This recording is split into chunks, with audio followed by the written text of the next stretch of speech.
so first of all, you're going to hear the term cloud and server optimized. Okay, so optimized for the cloud means, generally speaking, what it means is it's able to handle things like logging and configuration that's readily available through cloud-based hosting like Azure. Okay, so in other words, you don't have to do significant work to be able to have your functionality, your website hook into, for instance, application insights. Okay, it's optimized to be able to make that work well. Also, and we'll talk about this a little bit later on, there are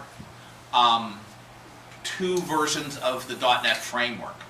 There's the .NET framework that you're all familiar with, 200 megs. I kind of refer to it as big-ass.NET, mostly because it's big-ass.NET. They've also come up with something called the Core CLR, which is a, it's big ass on a die. It sits at around 11, 12 gig, right? So it's, or 12 meg, I should say. Yeah, 12 meg. Meg is, really what's a couple of zeros? No, it sits at about 11 or 12 meg, much smaller, much more streamlined. Doesn't have all the functionality, but it tends to have most of the functionality you're likely to require if you're doing it in a web world. In terms of ASP.NET and MVC and Web API, this has been something that has been kind of annoying for a while. Because these two things were not created at the same time, and because there was a different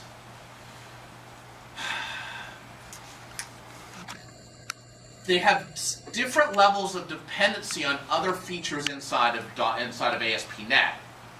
There is some namespaces, for example, that just blow between them, right? The routing namespace exists in both system.web.net and also system.http.net. Same class names, two different DLLs based on whether or not you're doing MVC or Web API. Okay, that's going away. They're basically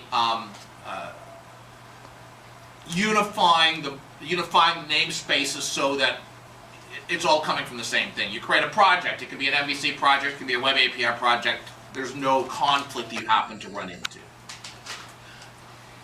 It's basically, as I say up in the notes, they're unifying it on a single programming model. They are also going to do the same thing with web forms. They're going to bring web forms into this model as well. That's a much, much bigger deal. And one of the things that ASP.NET has had since the very beginning has a dependency on system.web. Okay, a big dependency on system.web to the point where basically ASP.NET equals system.web. When they came out with the MVC model, they already were realizing that system.web was a large ball of mud, because every feature that ASP.NET supported basically got pushed into system.web because that was the most convenient place to put it. With MVC, they started to reduce that dependency. They couldn't reduce it completely, but they did reduce it to a certain extent. With Web API, they actually got rid of the dependency completely. But now what they want to do is they want to pull the MVC functionality, get rid of the system.web dependency, and they want to do the same thing with the web forms as well. That's just taking long. So at some point in the, I want to say probably the next 12 months or so, you'll actually see some changes to ASP.NET that actually allow web form functionality to be included in this new programming model. For the moment, it's not. But that's what their goal is. Ultimately, their goal is to get rid of system.web as a requirement to be able to run any kind of web application. Sir? So by default, Web API is stateless currently. Yep. So an MVC and web forms obviously MVC can be stateless. Yeah, it depends on how you code it. Yeah. So is there Forms plan, is not at all. Yeah. Yeah. So their plan is to try and make web forms stateless. I don't know that necessarily their plan is to try and make it stateless. What they're trying to do is arrange so that the same pipeline, the same models, the same classes are used in both. I'm not going to suggest that all of a sudden web form. I'm not like all of a sudden view state goes away. but as part of what web forms is. You know what I'm saying? But it's part of the programming model. So I don't think it's going to just simply disappear. What it will do, however, it will be sitting on a much lighter kind of platform is where we happen to get to. So yeah, it's not like all of a sudden web forms is going to become magically everything you'd ever want. No. Okay, and I'll be honest with you, I don't expect. It's been a long time since I've seen any greenfield web forms development. Okay, I know it's being done out there, but a lot of people tend to be moving towards the MVC. That's where Microsoft tends to be focusing its attention in terms of improving the tooling. Web forms is a 13, 14-year-old technology. It's fairly mature at that level. But they just want it to be able to run. They want it to be able to take advantage of the platform flexibility that is offered by v.Next, is what it really comes down to. I've already mentioned the concept of this no-compile developer experience. This is basically enabled by Roslyn. How many people here have heard of Roslyn? Okay, fantastic. For the rest of you, one of the things that Microsoft has basically been doing for the last, honestly, 4 or 5 years is rewriting their compiler. And in particular, writing their compiler in such a way that there are hooks that anybody can take advantage of, and open sourcing it and allowing you to use it. So if you have ever had a particular desire to extend C#, you can do that. Yeah, I'm not expecting many people are going to do that, but the capability exists, which means, among other things, third-party people get to be able to do that as well. But Roslyn ends up being the engine by which ASP.NET compiles. So when I talked about the no-compiler developer experience, what I basically mean is you go into, if you've got a web application set up, it's sitting in a virtual directory in IIS because it doesn't need to have a server to handle the incoming requests.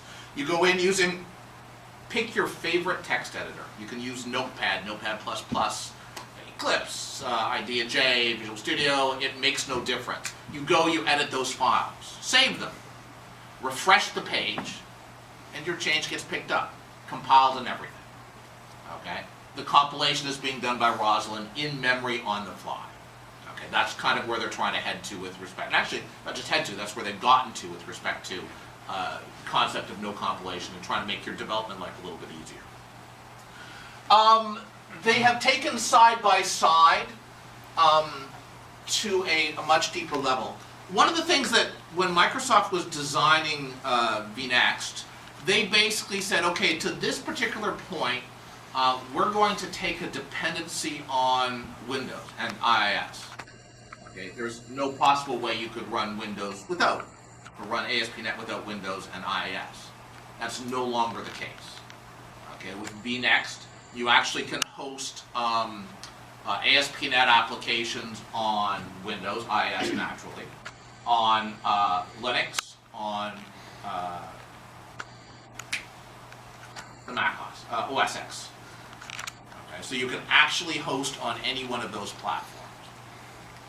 Part of doing that is you have the ability, by the way, that also implies you do not need to have the framework that you use for your .ASP.NET applications on the machine when you get started.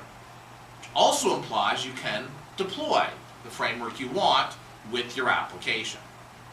Okay, so when you actually deploy your ASP.NET application, you can arrange so that it will pull .NET from NuGet, from the NuGet server, and actually include it in your project and build, and off you go.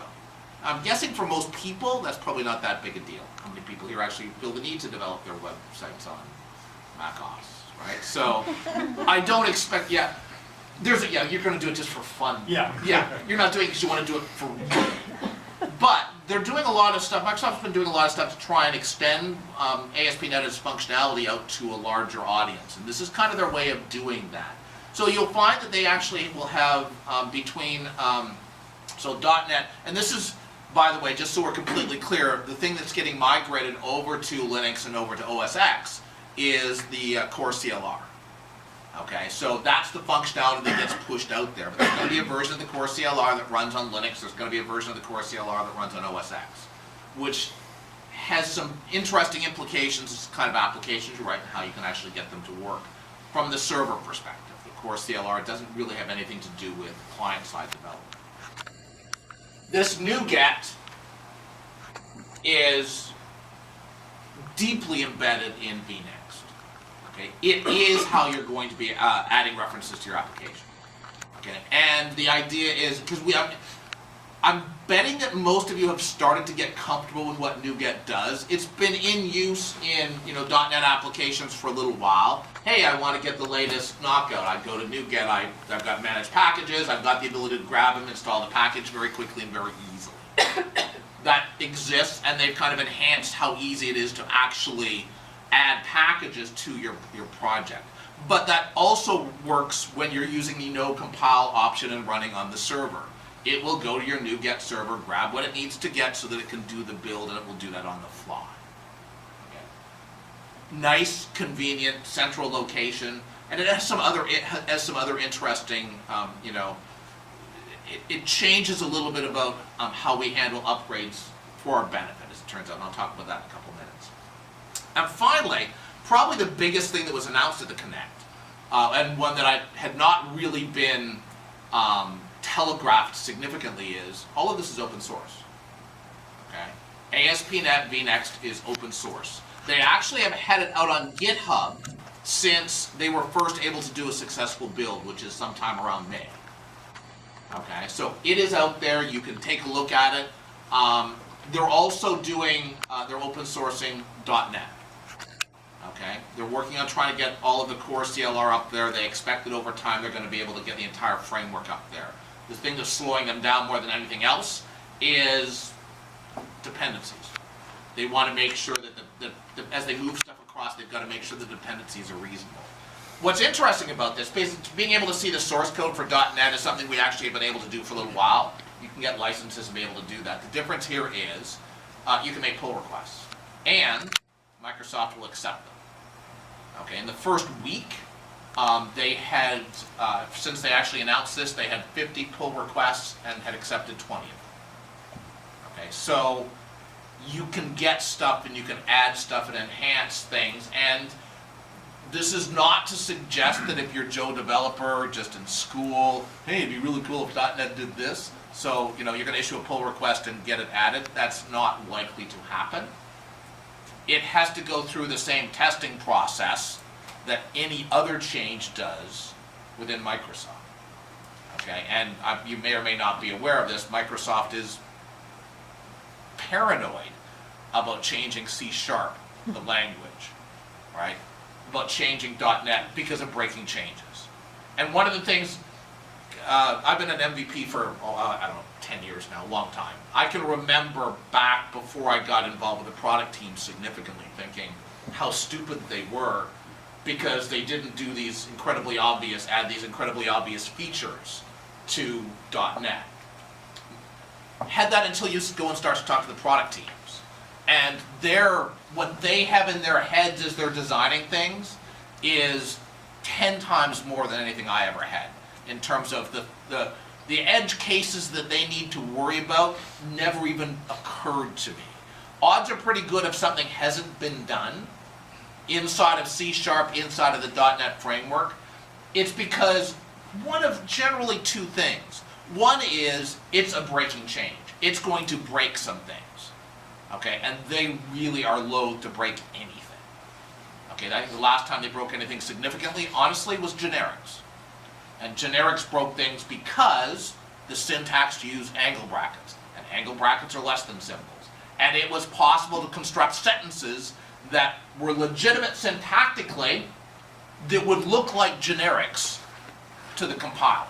So that was really the last kind of breaking change that they allowed in with any kind of, I mean, they won't even go back and fix bugs because they're breaking changes in some instances. Okay, so that one thing is they're breaking changes. Two, there isn't enough demand for it. Right? There's all kinds of things that language people love to add, but from their perspective, the cost of adding a feature is not how long does it take me to write the feature. It's also how long does it take to test and regression test and include it in all of the different scenarios and walk through the design process. And so Microsoft has tended not to touch a lot of things that would be useful, but would only be useful to a handful of people. This is where the open source stuff becomes really nice. Because things that are useful to you, that might only be useful to 100 of you around the world, you can now do. And they can take a look at it, and they can vet it, and they can run it through their tests, and they can get added in. And that's actually really nice and really powerful. Yeah, please. Sorry, what was DI out of the box? Oh, dependency injection. I even skipped right by it. They're actually doing dependency injection out of the box.